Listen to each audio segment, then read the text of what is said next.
खबर एक इस वक्त मेरे सामने मौजूद है और उसमें यह हुआ है कि Elon Musk praises India for counting 640 million votes in a day. और उन्होंने साथ ही कंपैरिजन भी किया कि कैलिफोर्निया में जो वोटिंग है वो तातुल का शिकार है। एलॉन मस्क भारत के टेलीकॉम मार्केट में तहलका मचाने के लिए तैयार है। भारत में सैटेलाइट इंटरनेट सर्विस देने वाली कंपनी स्टारलिंक ने भारत में एंट्री करने की पूरी प्लानिंग कर ली है। स्टारलिंक के भारत में आने से मुकेश अंबानी की कंपनी रिलायंस जियो और सुनील भारतीय मित्तल की कंपनी भारतीय एयरटेल को बड़ी चुनौती मिलेगी। बड़ी ही मजेदार खबर इलॉन मस्क की तरफ से। इलॉन मस्क ने माथा टेक दिया, मोदी जी के सामने नहीं टेका है, हमारी ईवीएम के सामने माथा टेक दिया। इंडिया की तरफ जा रही है दुनिया को, सब इंडिया की जरूरत है, तो हम ये बात क्यों नहीं समझ पा रहे? हम इंडिया के साथ अपने ताल्लुकात बेहतर क्यों नहीं कर लेते? क्योंकि जाहिर है हमारा हमसाया मुल्क है, जिस तरह पूरी दुनिया का रुझान इंडिया की तरफ बढ़ रहा है, अगर हमारे भी इंडिया के साथ मामला बेहतर हो जाते हैं तो पाकिस्तान के मौशी हालात, पाकिस्तान की इंडस्ट्री, पाकिस्तान का एजुकेशन, तमाम चीजें बेहतर हो सकती। तकरीबन 3 दिन से, थर्सडे से इन्होंने जो है वो इंटरनेट को स्लो डाउन किया हुआ है। वैसे तो पहले भी स्लो था लेकिन मजीद स्लो कर दिया है। आज मोबाइल सर्विसेज कल और आज में सस्पेंड की हुई है, यानी उस पर मोबाइल डाटा नहीं चलेगा, सिर्फ कॉल हो सकती है। साथ साथ पूरा इस्लामाबाद जो है एक तरह से लॉकडाउन की हालत में है, कंटेनर्स पे कंटेनर्स रखे हुए हैं। कौन सा चॉइस है इस वक्त? मैं बल्कि पूछना चाहूंगा जी, अपने फॉर्च्यून 500 कंपनियां खुद क्यों नहीं चला लेते? ये भारतीय ने क्यों चाहिए? अपने कंप्यूटर खुद क्यों नहीं चला लेते? ये क्यों नहीं चला लेते? चॉइस है इनके पास। हम भारतीयों को छोड़ के चाइनीज को कॉन्ट्रैक्ट देंगे, ये रशियन को देंगे ये कॉन्ट्रैक्ट, चाइनीज और रशियन से अपना कंट्री चलवाएंगे। इनके पास क्या चॉइस है? और इसी वजह से परेशान है, एंग्जाइटी अटैक हो रहा है इस वक्त वैसे। तो दोस्तों, इस वक्त भारत के लिए सबसे बड़ी खबर ये है कि एलन मस्क की कंपनी जो कि स्टारलिंक, वो भारत के अंदर आने की पूरी तैयारी कर रही है। तो दोस्तों, जैसे ही अमेरिका के प्रेसिडेंट ट्रंप बनते हैं तो वैसे ही स्टारलिंक कंपनी जो है वो भारत आ जाएगी। इसके अलावा पूरी सिलिकॉन वैली के सुंदर पिचाई सबसे ताकतवर इंसान बन चुके हैं, यानी कि most powerful person in the silicon valley. तो दोस्तों, जिसको देखकर पाकिस्तानी मीडिया हैरान है, तो आइए इस हवाले से देखते हैं कि पाकिस्तानी मीडिया का इस हवाले से क्या कहना है। एलॉन मस्क भारत के टेलीकॉम मार्केट में तहलका मचाने के लिए तैयार है। भारत में सैटेलाइट इंटरनेट सर्विस देने वाली कंपनी स्टारलिंक ने भारत में एंट्री करने की पूरी प्लानिंग कर ली है। स्टारलिंक के भारत में आने से मुकेश अंबानी की कंपनी रिलायंस जियो और सुनील भारतीय मित्तल की कंपनी भारतीय एयरटेल को बड़ी चुनौती मिलेगी। पहले स्टारलिंक के बारे में जान लीजिए। स्टारलिंक सैटेलाइट के जरिए इंटरनेट देती है। स्टारलिंक के पास अपने सैटेलाइट हैं, आपको सिर्फ एक डिश लगानी है, इससे इंटरनेट मिल जाएगा। यानी स्टारलिंक टेलीकॉम बाकी कंपनियों से अलग है जो फाइबर ऑप्टिक केबल के जरिए या फिर मोबाइल टावर के जरिए इंटरनेट दे रहे हैं। इसे टेरेस्ट्रियल इंटरनेट कहते हैं।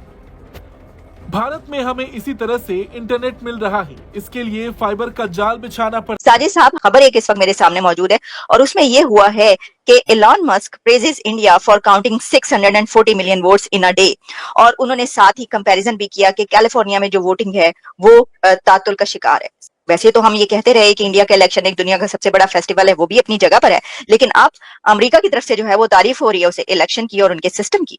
बिल्कुल एग्री करूंगा इलॉन मस्क साहब से। और ना सिर्फ भारत में ये हो रहा है बल्कि फ्रांस के अंदर भी ऐसे। उन्होंने इलॉन मस्क ने माजी में इस अपनी खासकर डोनाल्ड ट्रंप के कैंपेन में, ना सिर्फ इलॉन मस्क, डोनाल्ड ट्रंप साहब ने कई ममालिक की मिसाल देते रहे हैं। और वाकई, क्योंकि मैं I am living here since 35 years, और तो मुझे इसमें अमेरिका के अंदर भी कई फ्लॉ नजर आते हैं। जिस तरह के इलॉन मस्क साहब ने सिर्फ काउंटिंग की बात की, और वाकई ही एक क्राइसिस है ये कि भारत जैसे कंट्री के अंदर ईवीएम के ऊपर एक दिन में इतना बड़ा रिजल्ट आ जाना बहुत बड़ा अचीवमेंट है। लेकिन देखें, यहाँ अमेरिका के अंदर इलेक्शन लॉज एक दूसरे के साथ जो है वो सिंक नहीं है। ठीक, तो साजिद आर्ट साहब, एक तरफ हम ये देख रहे हैं कि अमेरिका की तरफ से इंडिया के इलेक्शन की तारीफ हो रही है, वहां की वोटिंग की, और दूसरी तरफ हम ये देख रहे हैं कि एक दमादम मस्त कलंदर शुरू हुआ है पाकिस्तान के अंदर। तो सियासत का इतना फर्क है, दो नेबर्स हैं लेकिन दोनों दो अलग उस पे डायरेक्शंस पे खड़े हैं। वहां पे तो अभी भी बहुत सारी आना जाना, डॉक्टर जयशंकर वहां पर पहुंचे हुए हैं इटली, और वहां पर भी उनके कितने मोदी साहब अभी कहाँ फिर गए आए, कोई मसला ही नहीं, इतने बड़े इलेक्शन हो गए, कोई मसला नहीं। लेकिन दूसरी तरफ हम देख रहे हैं अभी तक मसला है। इलेक्शन जारी है। भारत एक ऐसी डेमोक्रेसी है, वहां पे मुसलसल इलेक्शन जारी होते हैं। मैं जिसका खुद फैन हूं, क्योंकि गवर्नमेंट, फेडरल गवर्नमेंट का मुसलसल जो है उस पर एक चेक एंड बैलेंस सिस्टम चल रहा है। है। कौन सा चॉइस है इस वक्त? मैं बल्कि पूछना चाहूंगा जी साहब, अपने फॉर्च्यून 500 कंपनियां खुद क्यों नहीं चला लेते हैं? भारतीय ने क्यों चाहिए? अपने कंप्यूटर खुद क्यों नहीं चला लेते? क्यों नहीं चला लेते? चॉइस है इनके पास। हम भारतीयों को छोड़ के चाइनीज को कॉन्ट्रैक्ट देंगे, ये रशियन को देंगे ये कॉन्ट्रैक्ट, चाइनीज और रशियन से अपना कंट्री चलवाएंगे। इनके पास क्या चॉइस है? और इसी वजह से परेशान है। एंग्जाइटी अटैक हो रहा है इस वक्त वेस्ट में। ये ट्रूडो से जो ड्रामा करा रहे हैं सारा खालिस्तान का, आपका क्या ख्याल है? ये दिस इज व्हाट, ये इसमें क्या नजर आ रहा है? अगले दिन न्यूजीलैंड के अंदर, न्यूजीलैंड और अमेरिका और कनाडा में मुश्तरक क्या है? 5 आइज है। चीमा साहब, न्यूजीलैंड के अंदर खालिस्तान का उन्होंने वहां पे भी रेफरेंडम कराया और इन्होंने कहा जी कि 35,000 वोट मिल गए वहां पे। अगले महीने या वेस्ट कोस्ट पे फिर वहां पे भी रेफरेंडम का ड्रामा हो रहा है। फिर उसके बाद इन्होंने वो जो निजर के मर्डर का जो सारा ड्रामा, मतलब क्या इसके पीछे वो क्या नजर आ रहा है? अच्छा, ऐसी मैंने पूरा केस पढ़ा है डानी साहब, पूरा केस पढ़ा मैंने, बल्कि देखा जो इनके ऊपर चार्जेस लगे वो चार्जेस क्या है? सिक्योरिटीज के हैं, करप्शन के हैं, लोगों को चीट करने के हैं चीमा साहब, फ्रॉड टू इन्वेस्टर्स हैं, ऑब्स्ट्रक्शन ऑफ एविडेंस है उसके अंदर आ रहा है चीमा साहब। उसके अंदर कि शेल कंपनियां, अमेरिकन मनी कैन, जो सबसे बड़ा जो चार्जेस पे लगा, conspiracy to violate the foreign corrupt practices act.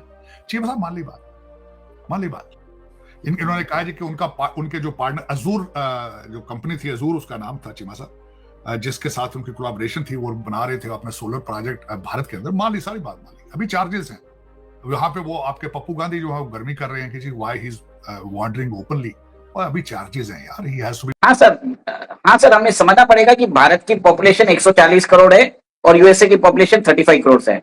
हमारे पास registered voter base around 96 to 97 crore है और उनका रजिस्टर्ड वोटर बेस रहेगा 20 से 22 करोड़।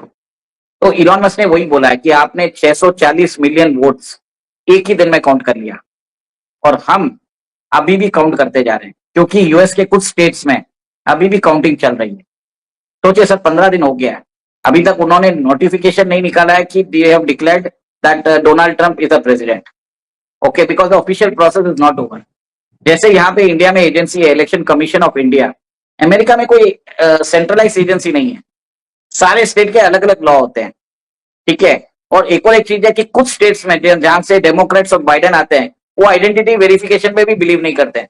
यूएस में जाके एक मैक्सिकन भी वोट कर सकता है, एक पाकिस्तानी भी वोट कर सकता है और एक अफगानी भी वोट कर सकता है, एक सोमालिया भी वोट कर सकता है, वैसा है उधर। तो बोगस वोटिंग का वो इंस्टीट्यूशनलाइज सेटअप है। हमारे यहाँ पे सर, अगर आप वोटिंग प्रोसेस में जाते हो, आपकी वोटर स्लिप दिया जाता है, उसके अंदर आइडेंटिटी रहता है, और अगर आप पोलिंग बूथ पे जाते हो, then you need to produce an identity card. Then and also one more thing, after you cast your vote, आपको दिख जाता है कि आपने किसको वोट किया, एक तरह से टिकर भी रजिस्टर होता है और वो लास्ट में टैली भी होता है। और सर एक और चीज ध्यान में रखना पड़ेगा कि भारत के अंदर ईवीएम जो मशीन है, it is not connected to any internet, wifi, कोई भी एक्सटर्नल डिवाइस से कनेक्टेड नहीं है। It is full safe proof. Second, उसके जो वोट्स कास्ट होते हैं उसका टैली होता है कि कितने वोटर्स उस पोलिंग बूथ में आए थे, उन्होंने पर्ची ली थी, और वो सब पूरा टैली होता है। सर एक और चीज आपको समझनी पड़ेगी, भारत के अंदर जो प्रोसीजर है वो बहुत कंटिन्यूसली इसको डेवलप किया गया है। बहुत लोगों ने, इलॉन मस्क छोड़िए सर, इंडिया के अंदर बहुत सारे सेलिब्रिटीज ने किया है। उन्होंने तब इलेक्शन कमीशन ऑफ इंडिया ने चैलेंज किया, बता दीजिए कि कहां पे धांधली है, कुछ भी नहीं हो पाया सर। ऊपर से ऑडिट ट्रेल भी डाल दिया उन्होंने।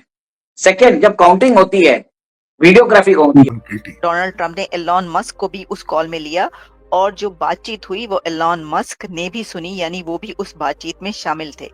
तो आप इससे अंदाजा कर सकते हैं कि चेन्नई से उठने वाला एक लड़का जो आईआईटी से तालीम हासिल करता है और फिर वो एक ऐसी जगह पर पहुंचता है कि वो दुनिया की सबसे बड़ी super power America, United states के न्यू इलेक्टेड प्रेसिडेंट को कॉल करता है कॉन्ग्रेचुलेशंस कहने के लिए। तो न्यू प्रेसिडेंट, दुनिया का रिचेस्ट मैन और इस वक्त का दुनिया का most powerful man Elon Musk को भी साथ लेता है और वो बातचीत होती है तीनों के बीच।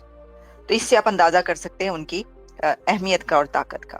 और फिर ये कि ये तो आप जानते ही हैं कि उनकी मुलाकात अभी कुछ दिन पहले हमने आपको खबर दी थी कि नरेंद्र मोदी साहब के साथ जब ये गए थे, नरेंद्र मोदी साहब अमेरिका आए थे, तो उस वक्त इन्होंने एक गोलमेज कॉन्फ्रेंस की थी। राउंड टेबल कॉन्फ्रेंस की थी। उस राउंड टेबल कॉन्फ्रेंस में मोदी साहब के साथ सुंदर पिचाई की मुलाकात हुई थी और काफी जो सीईओस थे वो यहाँ के पे उनसे उन सबकी मुलाकातें हुई। अच्छा, फिर ये लिखते हैं जनाब, हिंदुस्तानी रियासत तमिलनाडु में 1972 में 2 कमरों के घर में पैदा होने वाला और छोटे भाई के साथ फर्श पर सोने वाला सुंदर पिचाई आज सिलिकॉन वैली की सबसे ताकतवर शख्सियात में से एक हैं और अमेरिका के नौमुंतखब सदर डोनाल्ड ट्रंप को उनके सदर प्रेसिडेंट मुंतखब होने पर फोन करके मुबारकबाद देते हैं। गूगल की सरपरस्त कंपनी सीईओ सुंदर पिचाई दोस्तों, जो बाइडेन की सरकार ने भारत और अमेरिका के संबंधों को काफी हद तक नीचे गिराने का प्रयास किया है और साथ ही जो बाइडेन की सरकार ने भारत के ऊपर बहुत ज्यादा दबाव बनाने की कोशिश की है,